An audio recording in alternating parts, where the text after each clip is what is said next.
ፌደራል መንግስቲ ናይ ትግራይ ሓይሊ ሰላም ዝሓራ መሬት ተዋሂሉ ዝፅዋዕ ሰራዊት 4.4 ቢልዮን ቅርሺ ክሳብ ኸዚ የለካ ኣለኹ ክሳብ ዛ ኣነ ዝፀናኸዋ 4.4 ቢልዮን ወፃ ገይሩስ ሰላም ጥዕና ሃበልና ክቡራት ተኸታተልትና ናይዚ ሰዓት ምዕባለታት ከም ዝስዕብ ተዳልዮም ኣለዉ ፈለማ ዓበይቲ ነጥብታት ክነስምዐኩም ንባዕሉ ሓይሊ ሰላም ኢሉ ዝፅውዕን ኣብ ክልል ዓፋር ዝዓረደን ዕጡቕ ናብ ወሰን ትግራይ ከም ዝተፀግዐ ተሓቢሩ ምስቲ ዕጡቕ ሓይሊ ፍሉይ ሓይሊን ምልሻን ዓፋር ከምኡውን ሰራዊት ምክልኻል ኢትዮጵያ ተፀጊዑ ተባሂሉ ኣሎ ህዝቢ ዓፋር ነቲ ዕጡቕ ሓይሊ ካብ ከባቢኡ ንኽለቅቕ ሓቲትዎ ፈቃደኛ ብዘይምዃኑ ብሓይሊ ከም ዘውፅኦ ተገሊጹ ብኻሊእ ገጽ ኣብ ጸለምቲ ዘሎ ምዕባለ ኣካቲትና ኣለና ፈላማይ ትሕዝተና ክኸውን እዩ መንግስቲ ፌደራል ኣብ ዓፋር ንዝርከብ ዕጡቕ ሓይሊ ትግራይ ክሳብ ሕዚ 4.4 ቢልዮን ቅርሺ ደገፍ ከም ዝገበረ ተቓሊዑ ዕላማት ዕጡቕ ሓይሊ ሙሉእ ብሙሉእ ተሓንሽሹ መሳርሒ ብልጽግናን ውሕዳት ጀነራላትን ከም ዝኾነ እውን ተፈሊጡ ኣሎ ኣብ ዓፋርን ጸለምትን ካብ ዝርከብ ዕጡቕ ሓይሊ ናብ መቐለ ዝምለሱ ኣባላት ሕዚ እውን ከም ዝቐጽሉ ተሓቢሩ ኣሎ ኩናት ሱዳን ቀስ ብቐስ ናብ ደቡብ ኢትዮጵያ ተጸጊዑ ኣብ ደቡብ ኢትዮጵያ ተደጋጋሚ መጥቃዕቲ ነፈርቲ ክገብር ፀንሐ ሰራዊት ሱዳን ሕዚ ድማ እግረኛ ከይተረፈ ከም ዘጸግዐ እዚ ድማ ንዓብዪ ግድብ ህዳሴ ኢትዮጵያ ዓብዪ ሓደጋ ከም ዝህልዎ እናተገለጸ ይርከብ ኣብ ጅቡቲ ንዝተሓሰበ ዕልዋ መንግስቲ ናይ ሓንቲ ጎረቤት ሃገር ኢድ ከም ዘለዎ ትካል ስለያት ሃገር ኣረጋጊጸ ኢሉ ኤጀንሲ ሃገራዊ ድሕንነትን ጸረ ስለያን ጅቡቲ ንፕረዚደንት ጅቡቲ እስማኤል ዑመር ጌሌ ዕላማ ብምግባር ክፍጸም ንዝኽእል ፈተነ ዕልዋ መንግስቲ ዘጠንቅቕ ሚስጥራዊ ጸብጻብ ናብ መንግስቲ ኣቕሪቡ ኣብ ድሕሪት ፈተነ ዕልዋ መንግስቲ ዘላ ሃገር መን ትኸውን ክነስምዐኩም ኢና ንቻናልና ላይክ ሼርን ሳብስክራይብ እናገበርኩም ምሳና ጽንሑ ንባዕሉ ሓይሊ ሰላም ኢሉ ዝፅውዕን ኣብ ክልል ዓፋር ዝዓረደን ዕጡቕ ናብ ወሰን ትግራይ ከም ዝተፀግዐ ተሓቢሩ ምስቲ ዕጡቕ ሓይሊ ፍሉይ ሓይልን ምልሻን ዓፋር ከምኡውን ሰራዊት ምክልኻል ኢትዮጵያ ተፀጊዑ ተባሂሉ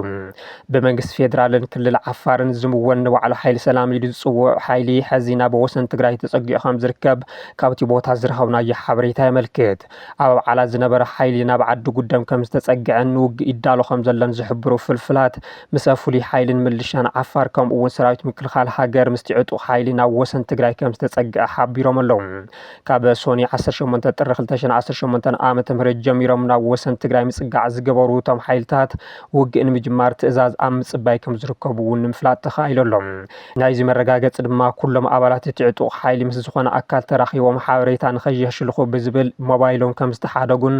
ኣብ ድፋዕ ንኽኣቱ ከም ዝተገበሩን እቶም መሰኻኽር ዓይኒ ገሊፆም ኣሎም ኣብ ከባቢ ኣብዓላ ኣብ ዝርከብ ጎቦ ምስ ሰለስተ ታንክታቱ ሰፊሩ ዝነበረ ሰራዊት ምክልኻል ሃገር እውን ካብቲ ንነዊሕ እዋን ዓሪድሉ ዝነበረ ጎቦ ከም ዝተንቀሳቐሰን ካብቲ ዕጡቕን ሓይሊ ዓፋርን ዝተወሰነ ድሕሪ ኢሉ ከም ዝርከብ ተፈሊጡ ኣሎ እቲ ሓራ መሬት እናበለ ኣብ ዝፅውዖ መሬት ዓፋር ዝርከብ ዕጡቕ ሓይሊ ኮማንዶታት ብምስልጣን ኣብ ልዕሊ ሰራዊት ትግራይ ትንኮያ ንምፍፃም ምድላዋት ክገብር ዝፀንሐን ምንቅስቃስ ዝገበረን ኮይኑ ኣብ መሬትና ውግእ ኣይትኸፍቱን ብዝብል ህዝቢ ዓፋር ነበርቲ ኣብዓላን ከባቢኣን ምስቲ ዕጡቕ ሓይሊ ከም ዝተጋጨው ብምስሊ ተደጊፎም ዝወፁ ሓበሬታታት የመልክቱ እቲ ህዝቢ ካብ መሬት ዓፋር ውፅእ ዝብል መልእኽቲ ድማ ኣሕሊፉ ኣሎ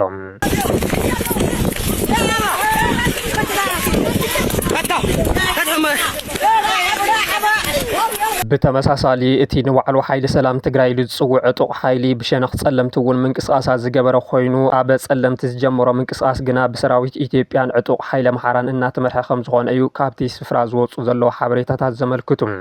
ሰራዊት ምክልኻል ኢትዮጵያ ብፍላይ ካብ ዝሓለፈ ቀዳሚ ሰንበትን ጀሚሩ ጽዑቕ ምንቅስቃስን ቁፅፅርን ይገብር ከም ዘሎ ዝሓበሩ እቶም ፍልፍላት ንሓይሊ ኣምሓራን ሓይሊ ሰላም ትግራይን ኣስዒቦም ብፍላይ ኣብ ከተማ ማይ ፀብሪ ቅድሚ ሓደ ዓመት ናብ መረቦቶም ዝተመለሱ ምልሻታትን መናእሰይን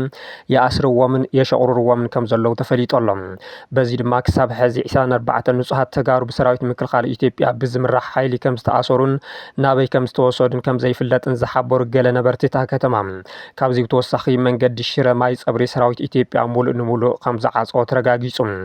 ካብዚ ብተወሳኺ ኣብቲ ከባቢታት ምስ ዝርከብ ሰራዊት ትግራይ ንኣስታት 2 ሰዓታት ዘለቐ ኣብ ከባቢ ማይ ዳጉሻ ልውውጥ ተኽሲ ከም ዝነበረ ብድሕሪኡ ድማ ብከበድቲ ተፅዋርን ድሮን ዝተሓገዘ ደብዳብ ከም ዘካየደን መሳኸር ዓይኒ ኣረጋጊጾምና ኣለው። ንበዓሉ ዋርድያ ተከዘይሉ ዝሰየመን ብእኒ ኮነሬል ደመቀ ዘውዱ ዝምራሕን ወራሪ ሓይሊ ኣምሓራ እውን ወያነ ትመፀካ ኣላ ተዳሎ ተባሂሉ ኣብ ተጠንቀቕ ከም ዝርከብ ካብቲ ከባቢ ዝወፁ ሓበሬታታት ይሕብሩ። ሕዚ ሰራዊት ሚድያ ስርዓት ብልጽግና ሰራዊት ትግራይ ብጸለምቲ መጥቃዕቲ ከፊቱ ብምባል ብሰፊሑ እናተቃወበልዎ እንትኾኑ ሓደ ኣባል ማእኸላይ ኮሚቴ ህወሓትን ላዕለዋይ ኣመራርሓ ጊዜያዊ ምምሕዳር ትግራይን ግን እዚ ፍጹም ሕሶት ምዃኑ እዮም ዝገልጹ። ኣባል ፈጻሚ ስራሕ ህወሓት ዝኾኑ ኣይተ ተኽላይ ገብረ መድህን ኣብ ገጽ ፌስቡኮም ኣብ ዘወዝዕዎ ሓበሬታ ኣብ ትግራይ ውግእ ንኽጨኒ ቀስሚ ስነ ልቦና ህዝቢ ንኽስበር ንትግራይ ብፖለቲካ ኣቢልካ ስነ ቁጠባዊ ዓቕማ ክዳኽም ብምግባር ኣብ ማሕበራዊ ሚድያታት ዝውዝዑ ዘለዉ ወረታት ኩናት ኩሎም ካብ ሓቂ ዝረሓቑ እዮም ኢሎም። ስለዝኾነ ዝኸበርካ ህዝብና ዕለታዊ ስራሕትኻ ብዘይ ዝኾነ ስግኣት ክሰርሕ ፃዊትና ነቐርብ ዝበሉ ኣይተ ተኽላይ ዝተፈናቐለ ህዝብና ብውሑስ ንምምላስ ሚእታዊ ትልሚ ወርሕታት ጥርን ለካቲትን ምዃኖም ደጊመ ከበስር ፈቱ ክብሉ ጽሒፎም ኣብ መንጎ ህወሓትን መንግስቲ ፌደራልን ብውዕሊ ፕሪቶርያ ተፈጢሩ ዝነበረ ርክብ ቀስ ብቐስ እናመንመነ ከም ዝመፀን ዝግበሩ ዘለዉ ወተሃደራዊ ምንቅስቃሳት ናብ ካሊእ ዙር ኩናት ከየምርሑን ስግኣቶም ዝገልጹ ገለ ምሁራት ናይዚ መፍትሒ ዝተወረረ ግዝኣት ትግራይን ተመዛበልትን ምምላስን ውዕሊ ፕሪቶርያ ሙሉእ ብሙሉእ ምትግባርን ይብሉ። ውዕሊ ፕሪቶርያ ካብ ዝፍረም ዝሓለፈ ወርሒ ጥቅምቲ 3 ዓመት እኳ ዝሕለፈ እንትኾነ መንግስቲ ፌደራል ግና ንመሬት ትግራይ ወሪሩ ብምሓዝ ተመዛበልቲ ውሕስንኦም ተሓሊኑ ከይምለሱ ገይሩ ኣብ እዋን ወራር 2 ዓመት ዝጀመሮ ፕሮጀክት ፅንተት ህዝቢ ትግራይ ቀፂሉሉ ይርከብ። ኣብዚ ሰሙን ምስ ልሳን ህወሓት ወይን ቃለ መሕተት ዘካየዱ ወሃበ ቃል ሓይልታት ትግራይ ዝነበሩ ኮነሬል ገብረ ዓዴት ዋላ እኳ ሓርያ ህዝቢ ንሰራዊትን ትግራይ ከምኡ እውን ህወሓት ሰላም እንትኾነ ህዝቢ እናሓለቐ ካብዚ ንላዕሊ ምዕጋዝ ከም ዘይግባእ ምግላጾም ዝክር እዩ። መንግስቲ ፌደራል ንውዕሊ ፕሪቶርያ ብዝተፈላለየ መንገዲ ካብ ዘፍርሶ ፀንሐ እኳ እንተኾነ ህወሓት ንውዕሊ ፕሪቶርያ ኣፍሪሱ ኩናት ጀሚሩ ኢሉ ንምእዋጅ ሕዚ እውን ንትግራይ ዓፅዩ በጀት ከልኪሉ ከምኡ እውን ኣብ ዓፋርን ጸለምትን ሓይሊ ዕጢቑም ኣብ ትግራይ ከቢድ ፖለቲካውን ማሕበረ ቁጠባውን ቁልውላው ንምፍጣር ብዕቱ ይሰርሐሉ ከም ዘሎ ብዝተፈላለየ መንገዲ ክግለጽ ጸኒሑ እዩ። መንግስቲ ፌደራል ኣብ ዓፋር ንዝርከብ ዕጡቕ ሓይሊ ትግራይ ክሳብ ሕዚ 4.4 ቢልዮን ቅርሺ ደገፍ ከም ዝገበረ ተቃሊዑ። ዕላማት ዕጡቕ ሓይሊ ሙሉእ ብሙሉእ ተሓንሽሹ መሳርሒ ብልጽግናን ውሕዳት ጀነራላትን ከም ዝኾነ እውን ተፈሊጦሎም። ናይቲ ሓራ መሬት እናበለ ኣብ ዝፅውዖ ክልል ዓፋር ዝርከብ ዕጡቕ ሓይሊ ትግራይ መተሓባባሪ ሚድያ ዝነበረ ተመስገን ዳዊት ኣብዚ ሰሙን ነቲ ሓይሊ ራሕሪሑ ናብ ትግራይ ምምላስ ዝዝከር ኮይኑ ዝተፈላለያ ሚድያታት ይፈልጦ ዝበሎ ሚስጥራት ኣካፊሎሎም። መንእሰይ ተመስገን ዳዊት ንወይን ኣብ ዝሃወ ቃል እቲ ኣብ ዓፋር ዘሎ ሓይሊ ኩሉ ነገሩ ብመንግስቲ ፌደራል ከም ዝድገፍ ብምሕባር በዚ ድማ ክሳብ ናብ ትግራይ ዝምለስ 4.4 ቢልዮን ቅርሺ ሓገዝ ከም ዝተገበረሉ ኣቃሊዑ።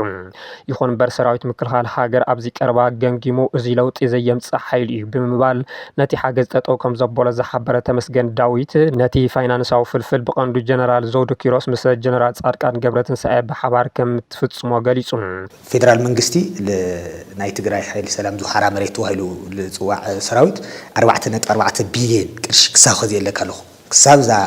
ኣነል ፀናኸዋ 4.4 ቢልዮን ወፃ ገይሩስ ካብኡ ከእንግዲህ በኋላ ይሄ ሰራዊት ውጤት የለውም ልብል ግምገማ ተገምጊሙ በመከላከያ ምክንያቱ ክንዲ ዝለኣክል ቅርሺ ወፃ ገይሩሉስ ውፅኢት ለየምፅእ ዝዓይነቱ ግምጋም ተገምጊሙ ልግዚኡ ጠጠው ኢሉ ይኸሲ።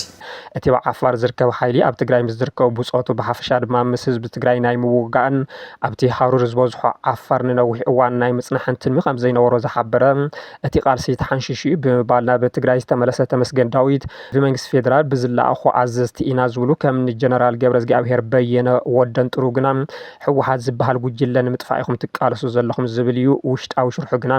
ተጋሩነን ንባዕልና ክንዋጋእ መቐለ ድማ ከም መቃድሾ ንምግባር እዩ ይብል።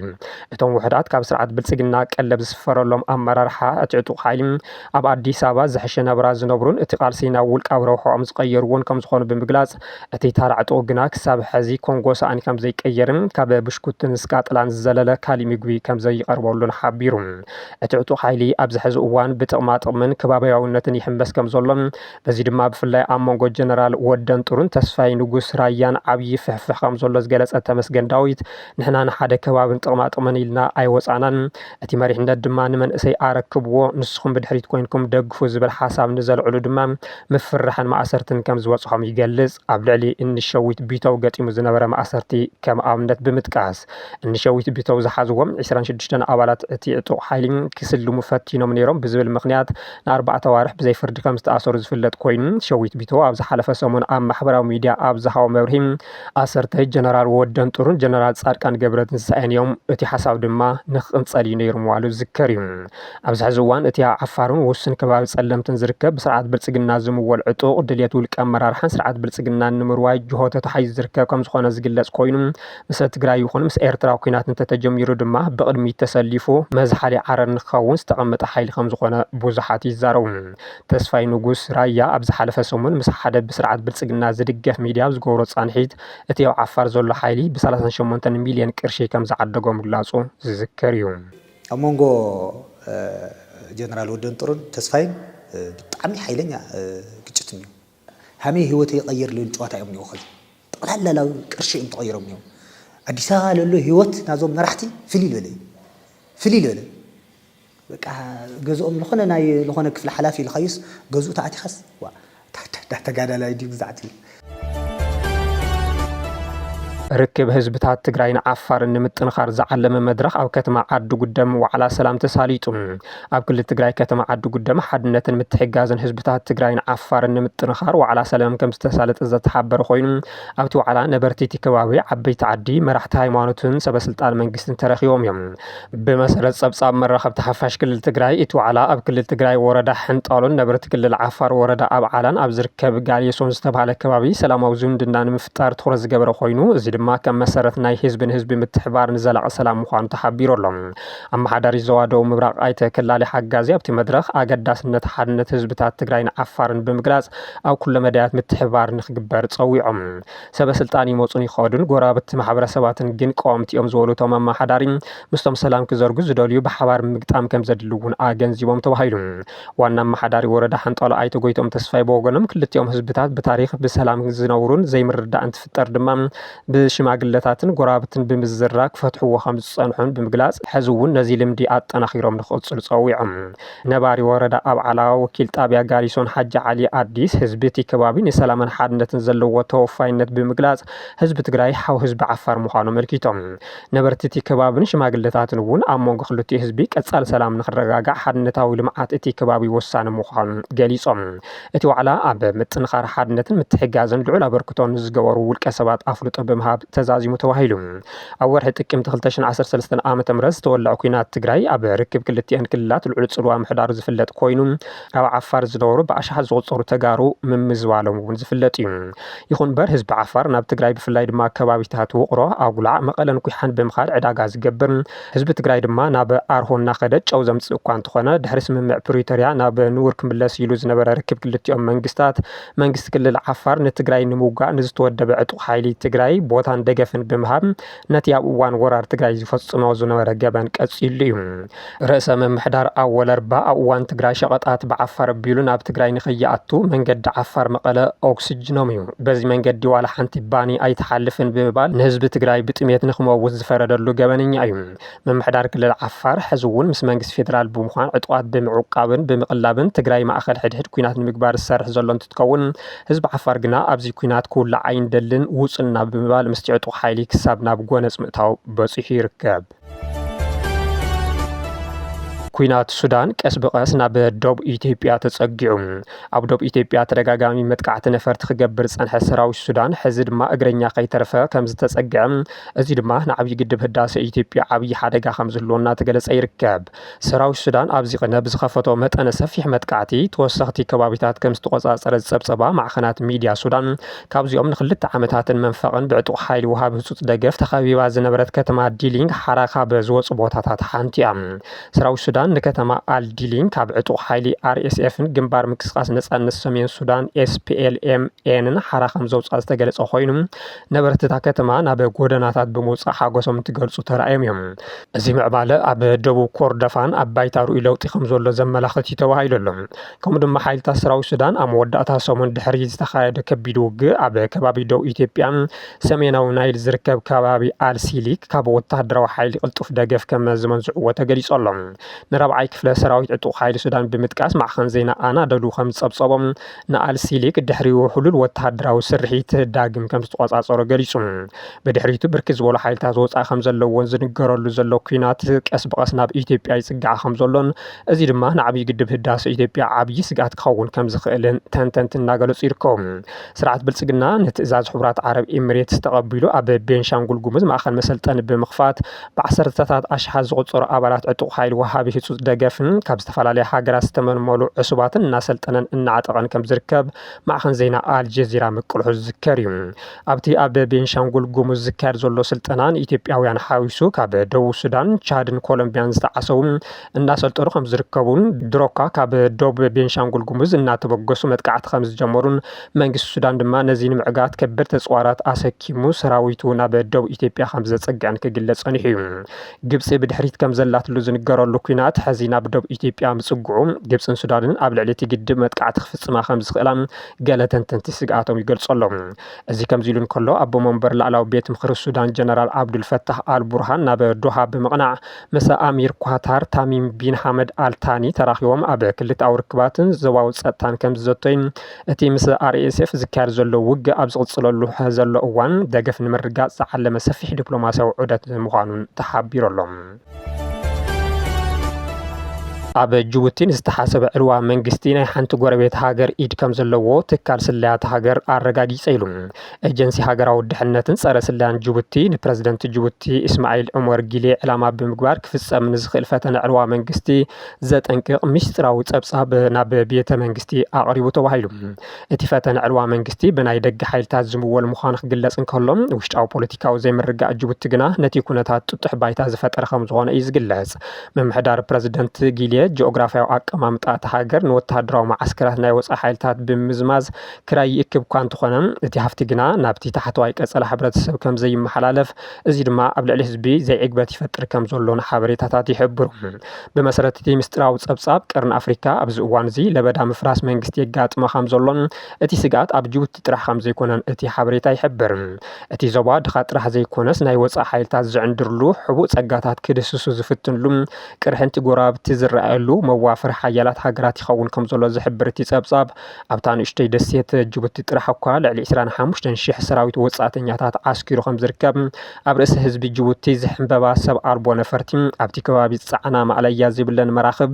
ነበርቲ እቲ ከባቢ ሃገርና ተሸይጣ ኢሎም ንኸማረሩ ይገብሮም ከም ዘሎ ይግለጽ። ኣብ መንጎ ሶማልያን ሶማሊላንድን እናሓየለ ዝመጽእ ዘሎ ምትፍናን ኣብ መንጎ ኢትዮጵያን ኤርትራን ንልዕሊ 2 ዓመታት ዝዘለቐ ፕሮፓጋንዳ ኩናት ኣብ ውሽጢ ሱዳን ዘሎ ኢድ ናይ ደገ ሓይልታት ዝወጣወጠሉ ነዊሕ ኩናት ተደማሚሩ እቲ ዞባ ኣብ ሓደጋ ከም ዝርከብን እዚ ድማ ነቲ ኣብ ጅቡቲ ዝወሳወስ ዘሎ ዓመጻት ንፈተነ ዕልዋ መንግስቲ በሪ ክኸፍት ከም ዝኽእል ተሰጊኡ ይርከብ። እቲ ጸብጻብ ጸጥታ ጅቡቲ ኣብ ሓንቲ ርእሰ ከተማ ትካላዊ ውድቀት ንኻሊእ ዕልዋ መንግስቲ መበገስ ይኸውን ከም ዘሎ ብምሕባር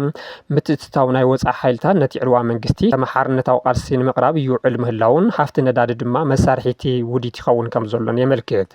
ጅቡቲ ካብቲ ኣብ ቀርኒ ኣፍሪካ ዝርአ ዘሎ ቅልውላው ነጻ ከም ዘይኮነት እቲ ጸብጻብ ዘረጋገጸ ኮይኑ